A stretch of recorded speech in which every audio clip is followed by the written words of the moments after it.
today I would like to talk about a book in this class. This book focuses on architecture design in London. Not just any place in London. It is in the west side of London called West Street of London. The architecture made a very poor design of the buildings there. This can cause a mood swing. An awful design of the building can have a negative influence on people's mood. If you want some beautiful designs, then you must visit Stanford and Frankfurt. They are good examples of the best architectural designs. Different architects have different perspectives on beauty, which is an arrogant word since it is in the eye of the beholder. One can write the out in the play, but how one can design bad and ugly buildings?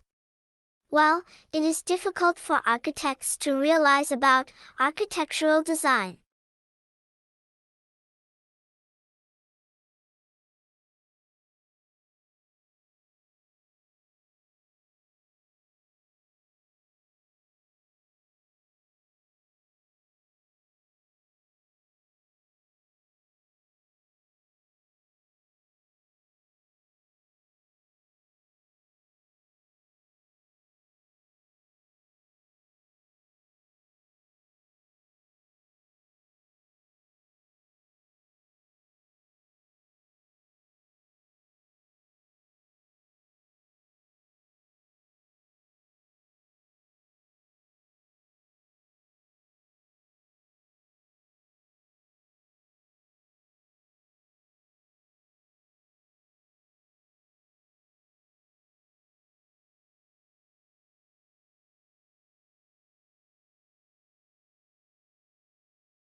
If you look at the recent research conducted on human behavior, you will be surprised about the findings.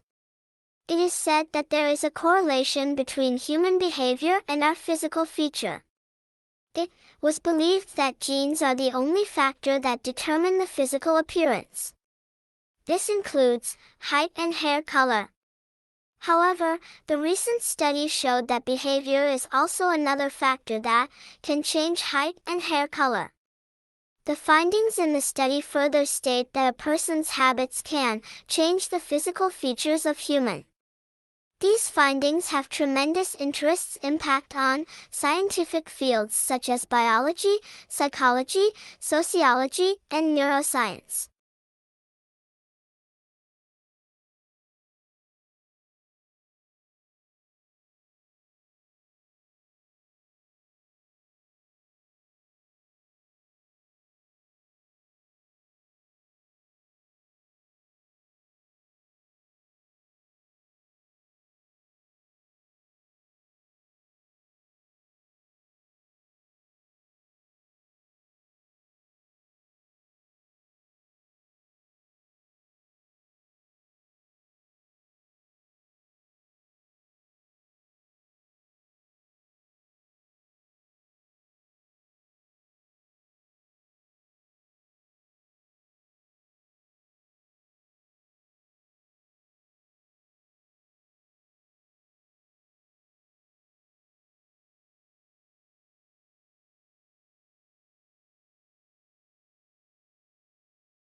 A depression in a child dates back as far as the 16th century when the first concept of children's depression was discovered.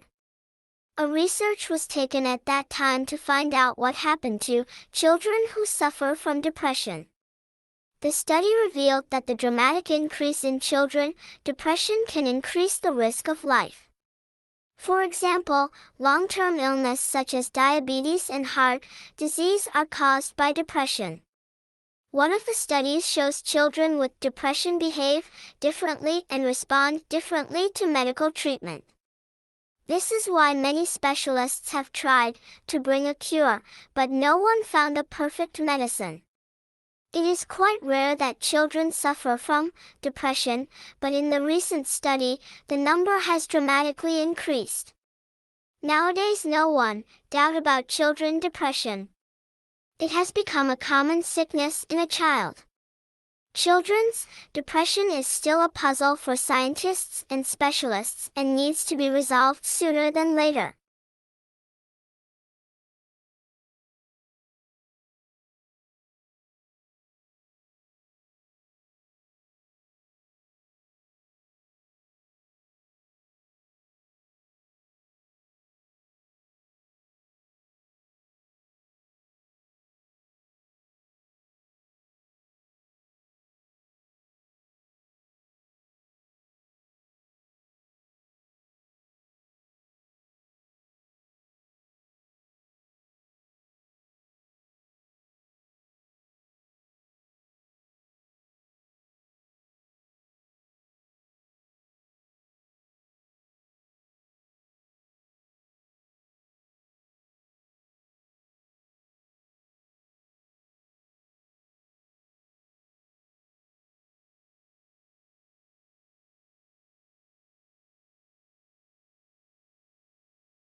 Normally, however, spectacles are a part of an assemblage of items giving us an overall look. In fashion terms, they are classed as accessories, along with shoes, jewelry, handbags, or watches. But in healthcare terms, they are of course a medical device and, in many languages, other than English, they are often described as a prosthesis, an artificial part of the body, part of you, making you who you are, and choosing your spectacles is therefore a major decision. Increasingly, people own two or more pairs for different occasions or times of the day, and there is a phrase for this in the industry. It is called lifestyle dispensing. And it dates back to the 1950s. The idea is that you wear one type of spectacles in the workplace and quite another at leisure or on the beach.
Today, in our class, we will discuss hypertext markup of language, popularly known as HTML. It is the computer language devised to allow website creation. These websites can then be viewed by anyone else connected to the internet. It is relatively easy to learn, with the basic being accessible to most people in one setting and quite powerful in what it allows you to create. A group of people started to use HTML to write web pages.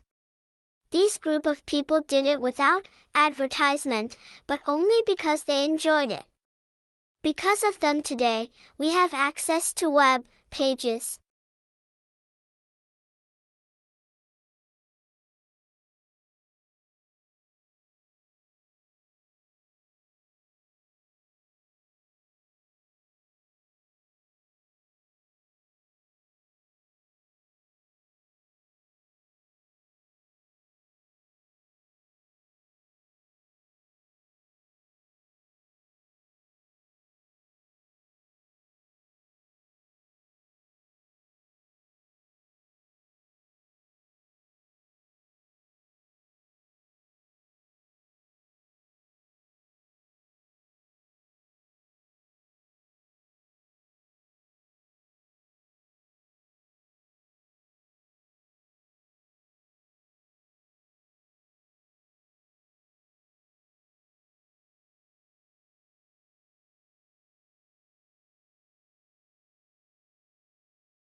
Today we will discuss about abstraction, commonly known as description.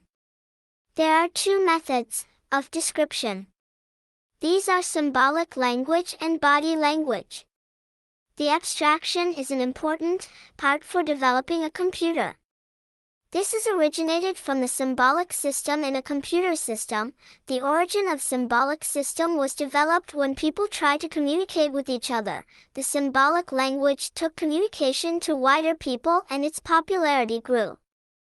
The other part of abstraction is the body language. People accepted body language as well. The physical movement facilitates the development of sign language, which popularly became hand words.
Today, I would like to focus on some of the important features of academic writing.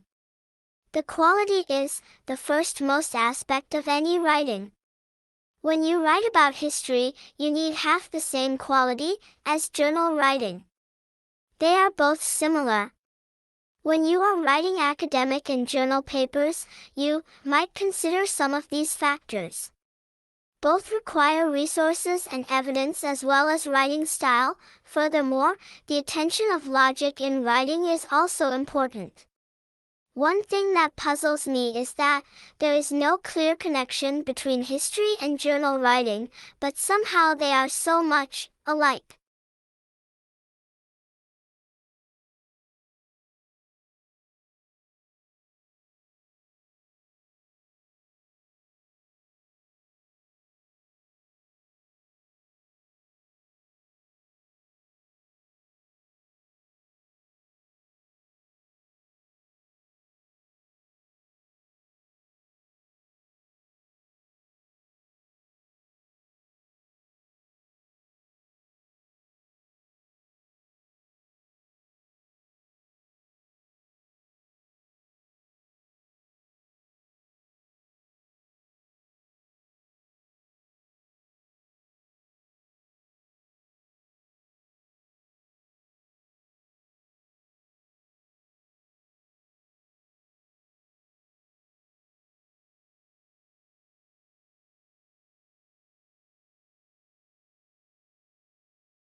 One of the headlines we will often hear in the news would be the hike in living in Australia.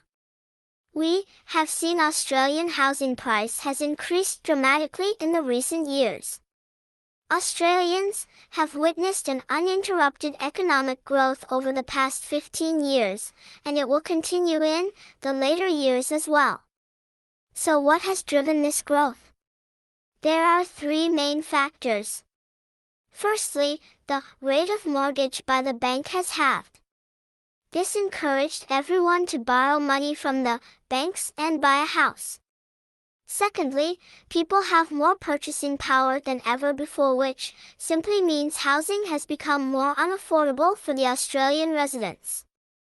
Thirdly, the immigration policy made by the federal government has allowed more people coming into the country, and this has resulted in more demand in housing.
I want you to try and remember two things. First, I want you to try and remember learning how to ride a bike. Maybe you have a scar you received when you flipped over the handlebars. The next thing I want you to remember is how to ride a bike. The reason I asked you to recall both of these memories is that they belong to two different designated realms of memory.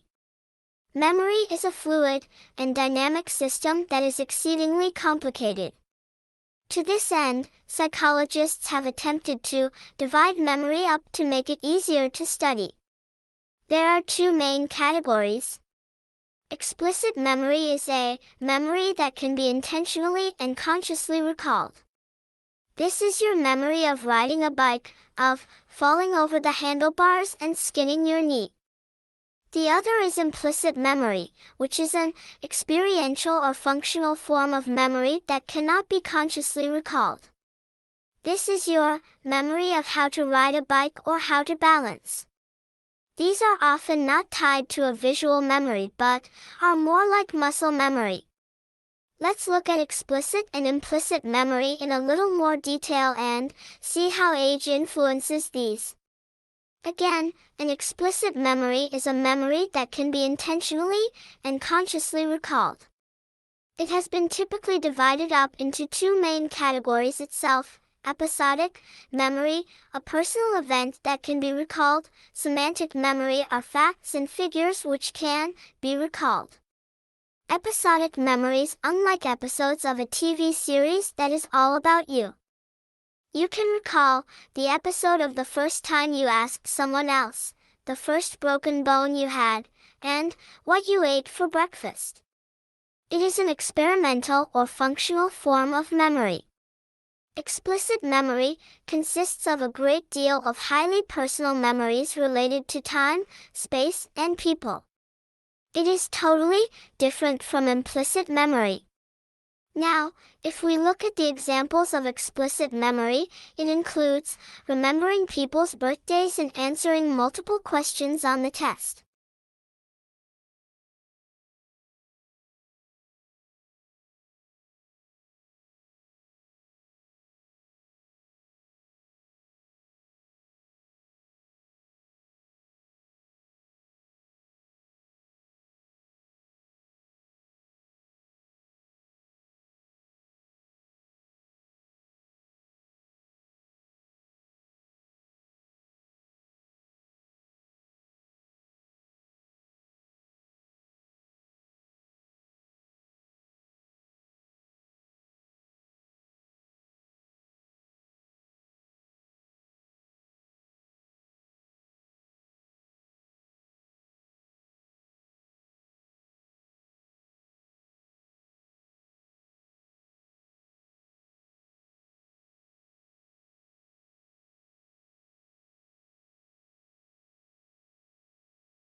But in the face of this sense of disempowerment, there is no decline in involvement in organizations which seek to share welfare opportunities, which seek to protect one another's rights and work towards the common good. According to the UN, civil society groups have grown 40-fold since the turn of the last century. Internationally, the nonprofit sector is worth $1 trillion. There are 700,000 nonprofit organizations in Australia alone. 700,000. The UN recognizes 37,000, specifically civil society organizations across the globe working in international relief and gives accreditation to many of them. This profound movement towards harnessing voices and resources from the outside the realm of governance and officialdom reflects a growth in trust, the third sector, NGOs. Putnam, who discovered in the field of local government in Italy. This best predictor of governmental success was the strength and density of a region's civic associations.